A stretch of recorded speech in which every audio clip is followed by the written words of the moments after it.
حضرت امام حسن سے آ کے وظیفہ پوچھا، اس شخص نے کہا حضور اولاد کوئی نہیں تو وظیفہ بتایا، تو آپ نے فرمایا استغفار پڑھا کر، کیا کر؟ اس نے کہا ٹھیک ہے۔ تو حضور پھر میں دوبارہ کب آؤں؟ تو امام حسن کہنے لگے بے اولاد ہے نا تو، استغفار کا وظیفہ بتایا نہ؟ کہا۔ فرمانے لگے اب اس وقت آنا جب اللہ تجھے 10 بیٹے عطا کرے۔ کتنے؟ 2 4 نہیں، 10 ہی کہہ دیے۔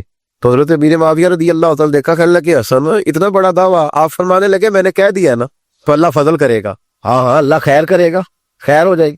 وہ شخص کئی سالوں کے بعد آیا، کئی سالوں کے بعد، تو حضرت امیر معاویہ کو بھی ساتھ لایا، کہنے لگا حضور اللہ کے فضل سے اللہ نے 10 بیٹے عطا فرمائے، پورے 10 ہی اللہ نے دیے۔ تو حضرت امیر معاویہ کہنے لگے جناب بات تو آپ کی سچی ہو گئی، پر مجھے بھی بتائیے وظیفہ کہاں سے لیا؟ فرمانے لگے قرآن پاک سے، سورہ نوح کی 10 11 12 آیت پڑھو۔ اللہ فرماتے تم استغفار پڑھو، میں تمہاری بیٹوں سے بھی مدد کروں گا، مالوں سے بھی مدد کروں۔ تو میں نے استغفار بتائی تھی اور قرآن میرے اللہ کا ہے، رب کا وعدہ جھوٹا ہو سکتا؟ فرمایا 10 بیٹے ملنے تھے، میں نے کہہ جو دیا تھا۔ اور میرے بھائیوں یاد رکھے، استغفار اللہ کی رحمت نازل کر۔ ایک ہوتا ہے خوف، ایک ہوتی ہے خشیت۔ خوف والے لوگ توبہ کرتے ہیں، خشیت والے استغفار کرتے ہیں۔ ایک ہوتا ہے خوف، ایک ہوتی ہے خشیت والے استغفار کرتے۔ نبی کریم علیہ السلام نے فرمایا میں دن میں 100 مرتبہ استغفار کر، دن میں۔ توبہ والا کہتا ہے کہ میں بھول گیا تھا مجھے معافی مل جائے، اور خشیت والا کہتا ہے میرا یار ناراض نہ ہو جائے، وہ استغفار ہی کرتا رہتا ہے، وہ معافی مانگ۔ حضرت رومی نے مثال دی ہے، اور مت ایک عورت تھی تو بھیک مانگا کرتی تھی، ایک دن بادشاہ کے دروازے پہ بھیک مانگنے گئی تو بادشاہ کو پسند آ گئی، اس نے نکاح کر لی۔ 20 کنیزائیں اس بی بی کے پاس تھی خدمت کرنے کے لیے، روٹی دینے کے لیے، کپڑا دینے کے لیے، لیکن وہ ہر وقت روتی رہتی، ہر وقت روتی۔ ایک سمجھدار کنیز کہنے لگی کہ ملکہ اب تیرا درجہ بہت بڑا ہے، تو ہر وقت روتی رہتی ہے، معافیاں ہی مانگتی رہتی ہے ہر وقت، کون سی ایسی نعمت ہے جو تیرے پاس نہیں؟ تو وہ کہنے لگی اس لیے تو روتی۔ کیا مانا؟ کہنے لگی اس لیے روتی ہوں کہ میں اس قابل نہیں تھی جو مجھے مل گیا، کہیں میرے سر کا سائیں ناراض نہ ہو جائے، وہ کہیں بگڑ نہ جائے، مجھے پتا ہے کہ میں کیا تھی اور مجھے کہاں تک پہنچا دیا۔ میں روتی اس لیے ہوں کہ کبھی کہیں وہ ناراض۔ حضرت عمر اس لیے روتے تھے کہ کہیں مصطفیٰ ناراض نہ ہو جائے، حضرت ابو بکر اس لیے تڑپتے تھے کہ کہیں اللہ کا فضل روٹھ نہ جائے۔ یہ جو مولا علی اپنے کمرے میں بیٹھ کے زور زور سے استغفار پڑھتے، تو اس لیے نہیں کہ بڑے پاپ تھے جن کی معاذ اللہ معافی مانگتے تھے، اس لیے کہ رب رسول کہیں ناراض نہ ہو۔ خشیت تھی کہ جہاں ہم پہنچے ہوئے کہیں وہاں سے واپس۔ استغفار بندے کی اللہ سے صلح کرا دیتا ہے، بندے کی رب سے صلح ہو جاتی ہے۔ اب استغفار دیکھیں نا، بڑی سادی سی بات ہے کہ 2 بھائی ناراض ہو تو بڑا کہتا ہے اس نے میری بے ادبی بڑی کی، تو چھوٹا اگر پاس آ جائے اور پیر پکڑ لے کہ چل یار معاف کر دے، تیرا بھائی نہیں۔ پتہ کیا ہوتا ہے؟ صرف معافی نہیں ملتی، ہاں صرف معافی نہیں، چھوٹے نے بے ادبی کر دی، بڑے کو تکلیف ہوئی، بات جب آگے بڑھی نا تو بڑے نے شکوہ کیا، جب لوگوں نے چھوٹے کو سمجھایا تو چھوٹا جب معافی مانگتا ہے، ادھر دیکھو میری طرف، جب چھوٹا معافی مانگتا ہے نا اٹھ کے جاتا ہے، اور بڑے کے پیر پکڑتا تو میرا معاف نہیں کرتا، بڑا رو بھی پڑتا ہے، اور وہ کہتا ہے کہ وہ میں اور تو اماں کے پاس اکٹھے بیٹھتے، ایک باپ کی موٹر سائیکل پہ اکٹھے بیٹھتے، تو تیرا اور میرا رشتہ اتیار تو نے یہ کیوں؟ وہ جو آنسو نکلتے ہیں نا، وہ درد ہوتا ہے، وہ کیف ہوتا ہے، وہ سوز ہوتا ہے، وہ لذت ہوتی ہے، وہ پیار ہوتا ہے۔ رب کہتا ہے تو معافی مانگ، انہو کان غفارا، تو معافی مانگ، میں تجھے معاف بھی کروں گا، تیرے اوپر رحمت بھی فرماؤں، تیرے اوپر کرم نوازی بھی کروں گا، تجھے نواز دوں گا، تجھے عطا کروں گا۔ حضرت موسیٰ کلیم اللہ علیہ السلام کا زمانہ مبارکہ تھا، قحط پڑ گیا، بارش نہیں ہوتی۔ ہم لوگ نا اب تو خیر ہمارے پاکستان میں تو ٹیبل ٹاک ہوتی ہے، ٹاک شو ہوتے ہیں، ہمارے یہاں تو پتہ کیا جاتا ہے کہ بارش ہو کیوں نہیں رہی، پھر اس پہ یہ ہوتا ہے کہ دھواں بڑا چڑھ گیا ہے، حالات بڑے خراب ہیں، فلاں ایسے ہو گیا، قحط کا۔ ہم تو اسباب تلاش کرتے رہتے ہیں نا جی، فوگ بہت زیادہ ہے، فلاں چیز ایسے ہے، فلاں چیز ایسے، ہم تو یہ تلاش کرتے رہتے ہیں۔ وہ لوگ یوں نہیں کرتے تھے، وہ سیدھے جا کے مسلوں پہ بیٹھتے، اس لیے کہ وہ کہتے تھے جب رب چاہتا ہے تو پھر کوئی چیز کسی چیز کو روک سکتی، وہ سیدھے مسلے پہ بیٹھتے۔ اعلیٰ حضرت فاضل بریلوی رحمۃ اللہ علیہ کے پاس ایک مولانا محمد حسین آئے، وہ فلکیات کے بڑے ماہر تھے، تو اعلیٰ حضرت نے فرمایا ذرا ستاروں کا حساب لگا کے دکھاؤ بارش کب ہوگی؟ کہنے لگا پورا مہینہ تو نہیں ہوگی۔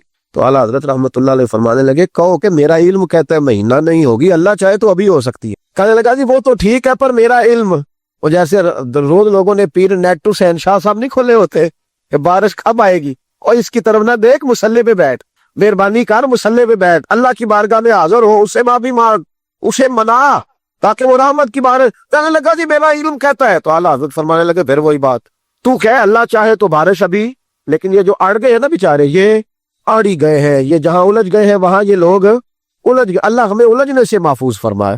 تو اعلیٰ حضرت اٹھے تو فرمایا ٹائم کیا ہوگا گھڑی پہ؟ کہنے لگا جی 12۔ تو اعلیٰ حضرت نے گھڑی گھمائی، اب کیا بج گیا؟ کہنے لگا 4 بج گئے۔ فرمانے لگے بج گئے نا 4؟ کہنے لگا جی آپ نے گھڑی گھما جو دی ہے۔ فرمانے لگے اللہ بھی جب چاہے تو ستارے گھما دیتا ہے، اللہ بھی ستارے گھما دیتا ہے بارہ۔ کہنے لگا جی وہ تو ٹھیک ہے پر مہینہ نہیں ہو سکتا، اڑا ہوا بندہ اس کا کوئی علاج ہے جو اڑ جو جائے؟ اس کے لیے قرآن کہتا ہے وَإِذَا خَاطَبَهُمُ الْجَاهِلُونَ قَالُوا سَلَامًا، اسے سلوٹ کرو دور سے، اسے کو تو جان اور تیرا۔ کہنے لگا جی ہو نہیں سکتی پورا مہینہ۔ فرمانے لگے یار تو جا اپنا کام کر۔ وہ شخص کہتا ہے میں نے دروازہ کھولا اعلیٰ حضرت کا، کمرے سے باہر نکلا تو تیز بارش ہو رہی، واپس آیا تو میں نے کہا احمد رضا یہ عقیدہ کہاں سے لیا ہے؟ فرمایا دروازہ مصطفیٰ سے لیا صلی اللہ علیہ وسلم۔ تو یاد رکھیں کہ اللہ کو منانا چاہیے، استغفار کرنا چاہیے، اس کی برکات۔ حضرت موسیٰ ساری قوم کو لے کے نکل گئے۔ آؤ بھائی میدان میں اللہ کی بارگاہ میں استغفار کریں اور بارش کا سوال کریں، بارش مانگے۔ جب باہر نکلے دیر تک دعائیں ہوتی رہیں تو حضرت موسیٰ علیہ السلام کو رب کریم نے وہی فرمائی کہ موسیٰ آپ کی قوم میں ایک شخص ہے جس کو 40 سال ہو گئے نافرمانی کرتے، اس نے رب سے صلح نہیں کی۔ کتنے لوگ ہیں؟ ایک، اور 40 سال سے وہ نافرمان ہے، اس کو مجمع سے نکال دو بارش ہو جائے گی۔ اگر ایک گناہگار کی وجہ سے بارش رک جاتی ہے، اور جہاں دروازے کھلے ہوئے ہوں، جہاں تنہائیاں خوفناک ہو، اور جہاں تباہی اتری ہوئی ہو، اور جہاں لوگ کروڑوں روپیہ مال ہڑپ کر گئے ہوں، اور جہاں علماء کو ہتھ کڑیاں لگا کے ٹھنڈی زمینوں پہ لٹا دیا جائے اور قوم کہہ رہی ہو اچھا ہوا اچھا ہوا، اور لوگ پھبتیاں اڑا رہے ہوں، مذاق کر رہے ہوئے، تو پھر اس قوم پہ کس طرح کر کے فضل الہی۔ اور یہ مولوی کا معاملہ نہیں، یہ تو ممبر رسول کا معاملہ ہے۔ میرے مصطفیٰ نے یہ نہیں کہا پیر میرا وارث ہے، حضور نے فرمایا عالم میرے دین کے وارث ہے۔ ہاں حضور نے فرمایا جس نے عالم کے چہرے کا دیدار کیا سمجھے میں نے اپنے نبی کی زیارت کی۔ لیکن یہاں تو خیر یہ عنوان نہیں، ورنہ میں اس پر جاتا ہے۔ تو کہا ایک بندہ ہے 40 سال سے اللہ کی نافرمانی کر رہا ہے، وہ اگر نکل جائے تو بارش ہو جائے گی۔ حضرت موسیٰ نے اعلان کر دیا بھی ایک شخص ہے وہ اگر نکل جائے تو بارش ہو جائے گی۔ پتہ تو ہوتا ہے نا سب کو، مجھے بھی پتہ ہے کہ میں اندر سے کیسا ہوں، اور آپ کو بھی خبر تو ہوتی ہے نا جی۔ جب بات ہو رہی ہوتی ہے تو پھر پتہ تو چلتا ہے نا کہ بات کہاں جا کے سیٹ ہو رہی ہے، پتہ چلتا ہے نا۔ اسے بھی چل گیا پتہ، اب اندر ہی اندر رونے لگا۔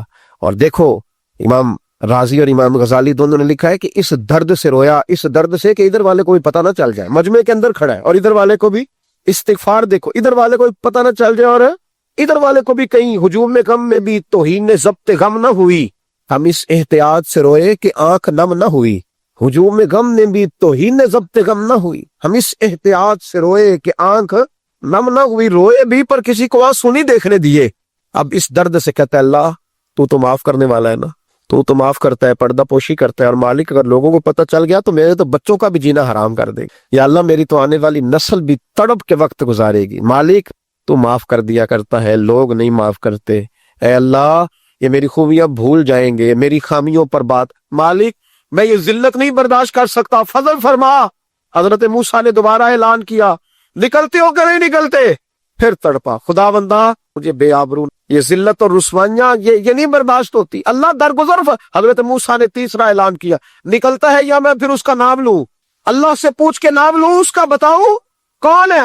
اب تو تڑپ گیا، کہنے لگا مالک میں تیری بارگاہ میں استغفار کرتا ہوں، آئندہ نہیں کرتا، آئندہ نہیں کرتا۔ یہ لفظ ادا کیے، بندہ کوئی بھی نہیں نکلا، رب کریم نے بارش عطا کر دی، تیز بارش جب برسی نا، تیز بارش، لوگ تو نہیں دیکھ کے دوڑ گئے۔ تو حضرت موسیٰ کہنے لگا یا اللہ مجھے بھی تو بتا، تو نے کہا تھا کہ جب تک بندہ نہیں نکلتا بارش نہیں ہوگی، تو نکلا کوئی بھی نہیں، بارش ہو گئی، ماجرا کیا ہے؟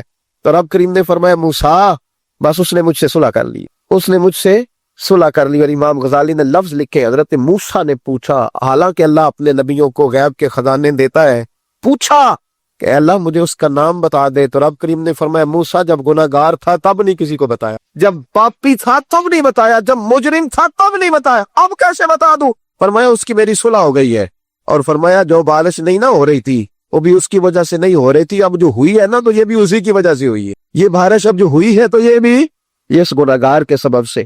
اپنی راتیں اللہ کے ساتھ گزارے، مصلی پہ بیٹھے۔ میرے صاحب رحمۃ اللہ علیہ سے جب کو کہتا نا کہ بڑا پریشان ہوں تو کچھ بتائیں، تو فرماتے آج رات مصلی پہ بیٹھ کے اپنے رب سے بات کرنا، میں بھی بات کروں گا۔ بندوں کو دکھ بتانے سے عزت میں کمی آتی، اور اگر اللہ کو بندہ اپنے دکھ بتائے تو اللہ عزتیں بڑھا دیتا ہے۔